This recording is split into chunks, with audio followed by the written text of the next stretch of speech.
You were given immortality to atone for your horrific crimes against humanity. You wander the earth for millennium. Finally, you are given the option to revoke your immortality and end your suffering. You deny it. You said you'll stay alive, yes. The woman gaped at him, her entourage looking around in confusion. The man smiled at her, allowing her the time necessary to collect her thoughts, patience being a welcome friend after his many years of life.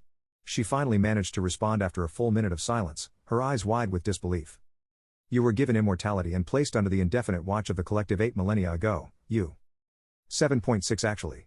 The warden started as the man spoke again, before he continued. Well, 7,614 years to be exact. I've kept count, Commander Winters.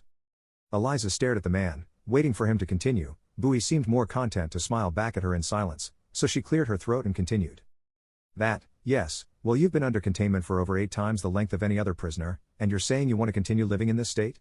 She'd done this twice before, and both times, the prisoners had begged to be granted death, the constant loss of life, the continuous change of reality, the people they know disappearing pushing them to insanity.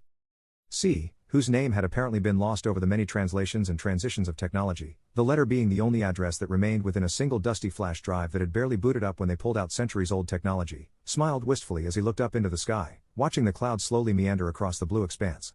You know of the crime I was committed of, don't you, Ms. Winters? What of your co-workers here, do they know who they stand before? Eliza sighed as the various soldiers around her looked to her with confusion, none of them having enough clearance to be told about this target or his actions. Nobody does, it's only been stated that whatever you did led humanity towards horror and destruction. Hell, there's no statement on who actually accused you, and honestly I thought the timeline was out of whack because we only instigated the collective some 3 millennia ago, yet you've been in our system as having been imprisoned 5,000 years before that. C turned back to the group, his smile painful as he remembered his crime. Well, your lot did not arrest me, I was condemned by another, and later given to you to appease my existence.